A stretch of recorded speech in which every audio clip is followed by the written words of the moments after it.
Hello बच्चों। तो स्वागत है आप लोगों के अपने यूट्यूब चैनल शिक्षा हब में। तो स्टूडेंट्स, आज से हमारी क्लासेस फिर से स्टार्ट हो गई है। सोशल साइंस यानी कि जो हमारे जीके पोर्शन के अंदर आता है ज्योग्राफी। और इसके पहले हम लोग ज्योग्राफी को एक क्लासेस किए थे ज्योग्राफी का, ठीक है। और उसमें हम लोग ज्योग्राफी के इंट्रोडक्शन के बारे में देखें, उससे रिलेटेड जो भी पॉइंट्स हैं हम वहाँ पे कवर कर चुके हैं। और आज हमारे दूसरी क्लासेस है, ठीक है। और इस क्लासेस में हमारे ज्योग्राफी का जो फर्स्ट चैप्टर है ब्रह्मांड यानी कि यूनिवर्स, ठीक है, इसको देखने वाले हैं। और स्टूडेंट का बहुत ज़्यादा ऐसे मैसेज था कि सर दोनों मीडियम में पढ़ाइए, हिंदी और इंग्लिश दोनों में। तो आज से आपकी क्लासेस दोनों मीडियम में स्टार्ट हो गई है, हिंदी और इंग्लिश, ठीक है। तो इस बैच में हम लोग पूरे सिलेबस को कंप्लीट करेंगे। और हमारी टाइमिंग भी है जो चेंज हो गई है। जो सुबह क्लासेस चलती थी अब शाम में, ठीक है, शाम में 3 बजे से हमारी क्लासेस अब चलेगी प्रॉपर, ठीक है। तो चलिए हम अपने टॉपिक पे आते हैं और क्लासेस को शुरू करते हैं, ठीक। हमारा सबसे पहला है कि ब्रह्मांड किसे कहते हैं, ठीक है। तो हम लोग आज ब्रह्मांड के बारे में पढ़ने वाले हैं। ब्रह्मांड से रिलेटेड जितनी भी जानकारियाँ हो सकती है आपके लिए इम्पोर्टेंट, वो सारी जानकारी आपकी इस क्लासेस में मिलने वाली है और मिलेगी, ठीक है। तो धैर्य बनाकर पूरे लेक्चर को देखिए आप आसानी से, और पॉइंट बाय पॉइंट इस जो भी मैं टॉपिक बताऊं उसको नोट करें, ठीक है, ताकि आप को कोई भी कठिनाई का सामना ना करना पड़े, ठीक है। देखिए सबसे पहले हम लोग देखते हैं कि ब्रह्मांड किसे कहते हैं। यहाँ पे मैं इसको काटा हूँ क्योंकि यह अस्तित्ववाद नहीं होगा, यहाँ पे लिखा है अस्तित्वमान, ठीक है। अस्तित्वमान द्रव एवं ऊर्जा के सम्मिलित रूप को ही हम लोग ब्रह्मांड कहते हैं। क्या? अस्तित्वमान द्रव एवं ऊर्जा के सम्मिलित रूप को ही हम लोग ब्रह्मांड कहते हैं। तो स्टूडेंट्स, इसको हम लोग दूसरे भाषा में, बहुत ही आसान भाषा में कैसे हम लोग अपने ब्रह्मांड की परिभाषा को याद रख सकते हैं, यहाँ से मैं बता दूं कि क्वेश्चंस आपसे नहीं पूछे जाएंगे, लेकिन आप जिसके बारे में पढ़ रहे हैं उसके बारे में जानना अति आवश्यक है, ठीक है। तो हम लोग ब्रह्मांड के अंदर के पूरे चीज़ें मतलब पूरे जितने भी चीज़ आते हैं उनको पढ़ेंगे, तो इसके अंदर के पढ़ेंगे तो इसे जानना अति आवश्यक है, ठीक है। तो देखिए हम आपको बता दें कि दूसरे शब्दों में सूक्ष्मतम अणुओं से लेकर महाकाय आकाश गंगाओं तक के सम्मिलित स्वरूप को ही हम लोग ब्रह्मांड कहते हैं, ठीक है। तो देखिए हमारा जो ब्रह्मांड है कुछ ऐसा ही दिखता है और इसे ही हम लोग ब्रह्मांड कहते हैं, और ब्रह्मांड के अंदर ही हम लोग हैं, ठीक है। तो चलिए नेक्स्ट देखते हैं। नेक्स्ट, इसे बताने से पहले थोड़ा सा मैं आपको बता दूं कि ब्रह्मांड की उत्पत्ति से संबंधित कुछ ऐसे सिद्धांत हैं, बहुत ऐसे सिद्धांत हैं, लेकिन आपके लिए एक सिद्धांत मोस्ट इम्पॉर्टेंट हो जाता है, महाविस्फोट सिद्धांत, ठीक है। क्या है? महाविस्फोट सिद्धांत। इस सिद्धांत को देने वाले जो व्यक्ति हैं हमारे एब जॉर्ज लेमेंतेयर हैं। कौन? एब जॉर्ज लेमेंतेयर हैं, और इस सिद्धांत को हमारे इन्होंने ही दिया था, ठीक है। तो देखिए हम आपको बता दें और सारे सिद्धांत हैं जिसको आपको ध्यान में नहीं रखना है, और ऐसे सिद्धांत हम आपको बता दें दोलन सिद्धांत है जो आपके कोई काम का नहीं है। दोलन सिद्धांत को डॉक्टर एलन संडेजा ने दिया था, ठीक है। तो आपको जो इम्पोर्टेंट है आपके लिए मैं आपको बता दिया। चलिए देखिए, ब्रह्मांड की उत्पत्ति से संबंध में महाविस्फोट सिद्धांत सर्वाधिक माननीय सिद्धांत है। मैं आपको बता दिया हूँ, आपके लिए इम्पोर्टेंट है। ब्रह्मांड की उत्पत्ति से संबंध में महाविस्फोट सिद्धांत सर्वाधिक माननीय सिद्धांत है। इसका प्रतिपादन बेल्जियम के खगोलज्ञ एवं पादरी एब जॉर्ज लेमेंतेयर ने किया था। बाद में रॉबर्ट वेगोनेर ने इस सिद्धांत की व्याख्या की। देखिए आपको मैं बता दूं कि प्रतिपादन किसी और ने किया था, और इसका व्याख्या जो मैं आपको बता दूं, व्याख्या आप समझ रहे होंगे। तो व्याख्या किसने किया था? रॉबर्ट वेगोनेर ने, ठीक है। तो आप यहाँ से समझ गए होंगे। देखिए इंग्लिश वाले आप अगर चाहेंगे तो आप इसको मैं आप ये जो पीडीएफ है आपको प्रोवाइड कर दूंगा, वहाँ से भी पढ़ लेंगे, क्योंकि जो मैं समझा रहा हूँ आप यहाँ पे भी मैं यही बोलकर समझाऊंगा, लेकिन मैं आपको बता देता हूँ। देखिए the big bang theory is the most respected theory regarding the origin of the universe. It was propounded by the व्लेजियन, ठीक है, एंड फास्टर। यहाँ पे लिखा है अब यहाँ पे लिखा हुआ है, देख लीजिए, ठीक है। यहाँ पे लिखा है एब जॉर्ज लेमेंतियर, ठीक है, क्या लिखा है, एब जॉर्ज लेमेंतियर लेटर रॉबर्ट बेंगोर, ठीक है, एक्सप्लेनेड दिस थ्योरी। तो आपको मैं बता दूं कि जो हमारी महाविस्फोट की जो थ्योरी यानी कि बिग बैंग जो थ्योरी है बहुत ही इम्पोर्टेंट है। और इस ब्रह्मांड की उत्पत्ति से संबंधित यह जो सिद्धांत है सर्व अधिक मान्यता सिद्धांत है, इसी को सबसे ज़्यादा मान्यता दिया गया है, ठीक है। चलिए आइए नेक्स्ट। वैज्ञानिकों का विश्वास है कि महाविस्फोट सिद्धांत की घटना आज से 13.7 अरब वर्ष पहले हुई थी। महाविस्फोट के लगभग 10.5 अरब, ठीक है, अरब वर्ष पश्चात यानी आज से 4.5 अरब वर्ष पूर्व सौरमंडल का विकास हुआ था, जिसमें ग्रहों तथा उपग्रहों का निर्माण हुआ। देखिए, जो हमारे वैज्ञानिक हैं उनका मानना है कि जो हमारा महाविस्फोट की घटना हुई थी, यानी कि हमारी जो महाविस्फोट की जो घटना हुई थी यह कब हुआ था, 13.7 अरब वर्ष पहले हुआ था। और महाविस्फोट के लगभग जब हुआ था उसके लगभग 10.5 वर्ष 5 अरब वर्ष पश्चात यानी कि बाद में, यानी कि आज से हमारे 4.5 अरब वर्ष पूर्व सौरमंडल का हमारा विकास हुआ था, जिसमें ग्रह तथा उपग्रहों का निर्माण हुआ। देखिए, ब्रह्मांड के बाद हम लोग जस्ट सौरमंडल ही पढ़ने वाले हैं, क्योंकि हमारे ब्रह्मांड के अंदर हमारे सौरमंडल आएंगे, ठीक है। इसीलिए नेक्स्ट में हम लोग सौरमंडल ही पढ़ने वाले हैं। तो इस पॉइंट को आप लोग लिखेंगे और याद रखेंगे, ठीक है। चलिए यहाँ पे देखिए, साइंटिस्ट, ठीक है, believe that the event of the great explanation took place 30.7 billion year ago from today about 10.5, and now after the great explanation that is 4.5 billion years ago the solar system evaluate which planet and where from it, ठीक है। तो आप समझ रहे होंगे मेरे बात को कि हमारे जो साइंटिस्ट हैं, जो वैज्ञानिक हैं, उनका यही मानना है कि हमारे जो ब्रह्मांड की उत्पत्ति कैसे हुई। तो यहाँ पे साफ साफ लिखा हुआ है कि जब महाविस्फोट की घटना हुई उसकी 13.7 अरब वर्ष पहले हुई थी, और इस विस्फोट के लगभग 10.5 अरब वर्ष पश्चात यानी कि आज से 4.5 अरब पूर्व हमारे सौरमंडल का विकास हुआ था, ठीक है। तो चलिए नेक्स्ट देखते हैं। देखिए, इस प्रकार बिग बैंग परिघटना से संबंधित ब्रह्मांड की उत्पत्ति हुई है। इसी प्रकार के जो परिघटना हुई तो हमारे ब्रह्मांड की उत्पत्ति हुई, तभी से उनमें निरंतर विस्तार जारी है। उसके साक्ष्य के रूप में आकाश गंगा यानी कि इसे हम लोग मिल्की वे कहते हैं के बीच बढ़ती दूरी का साक्ष्य दिया गया है, ठीक है।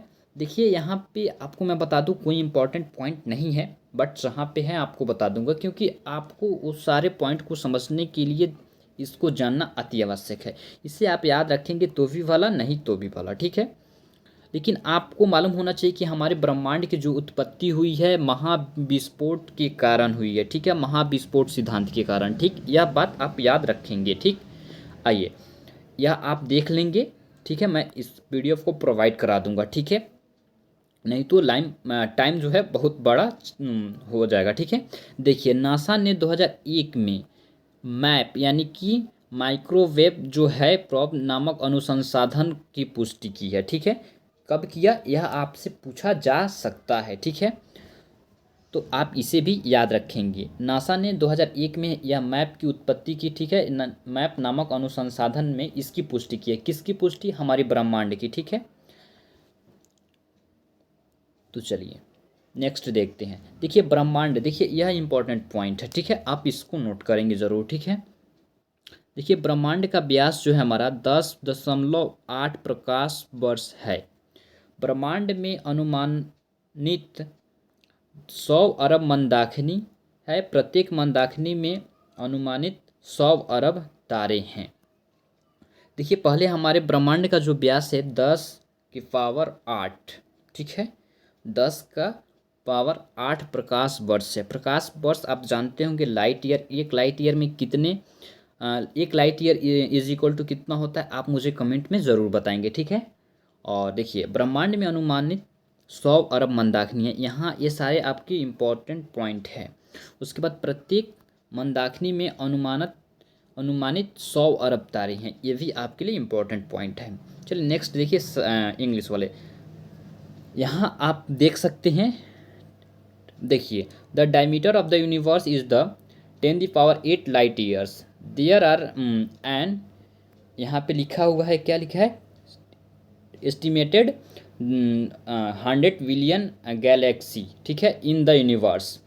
इस गैलेक्सी कंटेंट्स एंड एस्टिमेटली एस्टिमेटली नहीं है, एस्टिमेटेड 100 मिलियन स्टार्स, ठीक है।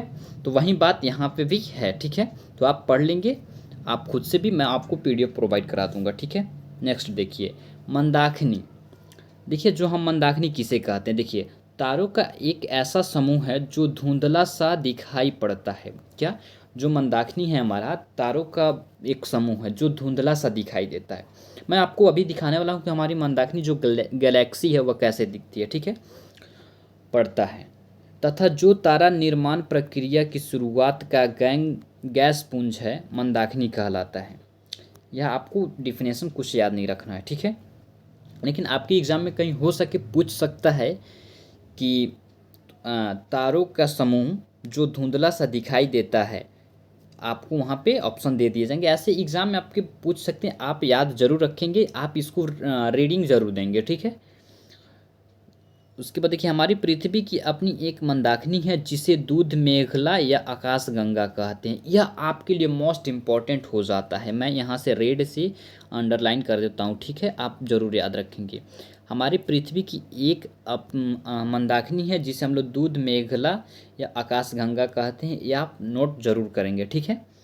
देखिए इंग्लिश में, देखिए सॉरी पहले देख लीजिए, हमारे जो गैलेक्सी है कुछ ऐसा ही दिखता है, ठीक है, क्या कुछ ऐसा ही दिखता है, ठीक है, हमारा जो गैलेक्सी है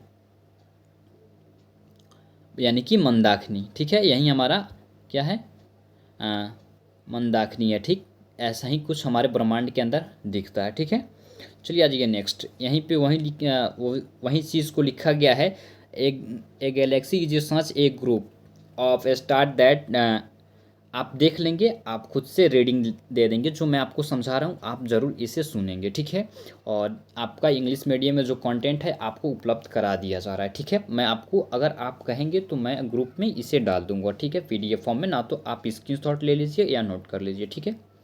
चलिए नेक्स्ट देखिए, हमारा जो यहाँ पे मिल्की वे है यानी कि दूध मेघला या आकाश गंगा, कुछ ऐसा ही बहुत ही अच्छा दिखता है, सेम टू सेम ऐसा ही दिखता है, देख लीजिए कितना अच्छा दिख रहा है, ठीक है। यह क्या है, हमारा मिल्की वे है, ठीक है, यह हमारा मिल्की वे है। चलिए नेक्स्ट, इस मंदाकिनी को सबसे पहले गैलीलियो ने देखा था। अगर आपके एग्जाम में क्वेश्चन यहाँ से बनते हैं तो आप इसे भी याद रखेंगे कि हमारी जो गैलेक्सी है इसको फर्स्ट बार यानी कि सबसे पहली बार गैलीलियो के द्वारा देखा गया था, यानी कि, ठीक है। आकाश गंगा की सबसे नज़दीकी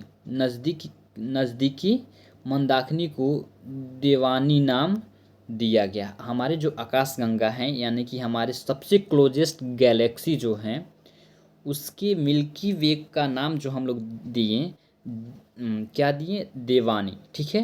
तो ये भी आपके लिए इम्पोर्टेंट है, आप लिख लेंगे, ठीक है, इम्पोर्टेंट है ये भी आपके लिए, ये लाइन, ठीक है।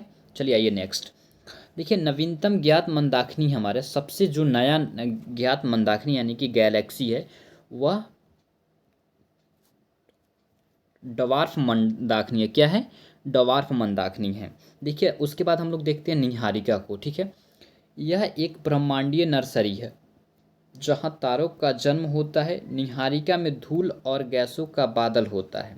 सभी तारों का जन्म निहारिका में होता है, सिर्फ कुछ दुर्लभ अवसरों को छोड़कर जिसमें न्यूट्रॉन तारे तथा श्याम विवर बनते हैं, ठीक है। और जो हमारे न्यूट्रॉन तारे और श्याम विवर जो हमारे तारे हैं, ठीक है, यह जो तारे हैं जो हमारे कहाँ बनते हैं आपको मैं बता दूं, ठीक है। देखिए यह जो दोनों के दोनों तारे हैं हमारे, यह सब के सब मृत माने जाते हैं। ये दोनों तारे हमारे क्या मृत तारे माने जाते हैं। यहाँ पाए जाने वाले गैस में हाइड्रोजन गैस, ठीक है, क्या हाइड्रोजन गैस और हीलियम गैस एवं अन्य आयनकृत प्लाज्मा गैस होती है, ठीक है, ये दोनों तारे में। ठीक है, तो यहाँ से क्लियर है। ठीक, और इसी का ट्रांसलेट यहाँ पे इट इज़ ए कॉस्मिक, जो लिखा है नर्सरी, ठीक है, वेयर स्टार आर बॉर्न, ठीक है, आप देख लेंगे। और तो चलिए देखिए, निहारिका दो अलग अलग कारणों से बनती है। हमारी जो निहारिका है दो अलग अलग कारणों से बनती है। पहला जो है हमारे ब्रह्मांड की उत्पत्ति से, और दूसरा किसी विस्फोट तारे से बने सुपरनोवा से, ठीक है, तो इसे भी आप लोग याद रखेंगे। और format for two difference region, first from the origin of the universe and second from a supernova formed from an क्या है एक एक्सप्लोडिंग स्टार्स, ठीक है, तो आप समझ रहे होंगे मेरे बात को, तो आप इसे ज़रूर नोट कीजिएगा, ठीक है। उसके बाद देखिए, ब्रह्मांड के जन्म के बाद परमाणुओं का जन्म हुआ, ठीक है। हमारा जो ब्रह्मांड है, पहले महाविस्फोट सिद्धांत के कारण हमारा ब्रह्मांड की उत्पत्ति हुई, और उसके बाद ब्रह्मांड की उत्पत्ति के बाद हमारे परमाणुओं की उत्पत्ति हुई, ठीक है। और इन परमाणुओं से धूल और गैसों के बादलों का निर्माण हुआ, और हमारे परमाणु से धूल और गैस के बादल जो हैं उसका निर्माण हुआ। After the birth of the universe atmosphere born and from these atmos clouds of the dust and gas were formed, ठीक है। चलिए आ जाइए, निहारिका की उत्पत्ति ब्रह्मांड के जन्म और सुपरनोवा के मिश्रण से भी हो सकता है। हमारी जो निहारिका है, जो इसके पहले देखी है, जो हमारे क्या है, आप देखेंगे निहारिका जो है हमारे, यह एक ब्रह्मांड की नर्सरी है। इसकी जो उत्पत्ति है हमारे, जो जन्म है वह ब्रह्मांड के जन्म और सुपरनोवा के मिश्रण से हो सकती है, ठीक है। चलिए, तो देखिए हम आपको बता दें कि हमारे जो ब्रह्मांड है इससे रिलेटेड जितने भी पॉइंट्स थे, हमको यही सारे जो कुछ पॉइंट है जो इम्पोर्टेंट लगा, जो मैं आपके लिए लेकर आया हूँ। और ब्रह्मांड में मुझे नहीं लगता कि इससे ज़्यादा आपको कुछ पढ़ना चाहिए। अगर ऐसा कुछ लगता है तो मैं एमसीक्यू फॉर्म में जो भी आपको क्वेश्चंस देता हूँ उसमें ऐड कर दूंगा, या मैं खुद ही सेशन अब लेकर आने वाला हूँ हर एक क्लासेस के बाद हर एक चैप्टर का एमसीक्यू, ताकि आप भी अंदाज़ा लगा सकें कि आप कितना याद रख रहे हैं, ठीक है, लाइव, ठीक है। तो चलिए आज के क्लासेस को यहीं पे एंड करते हैं, तो फिर मिलेंगे हम लोग नेक्स्ट क्लास में। तो अभी तक अगर लाइक नहीं किए तो प्लीज़ लाइक करके चैनल को सब्सक्राइब कर दीजिए, और अपने दोस्तों में भी शेयर कर दीजिए। और आज की क्लास आपको कैसी लगी एक प्यारा सा कमेंट ज़रूर करेंगे। तो थैंक यू स्टूडेंट्स, फिर मिलेंगे नेक्स्ट क्लासेस में। तो तब तक के लिए जय हिंद, बाय बाय।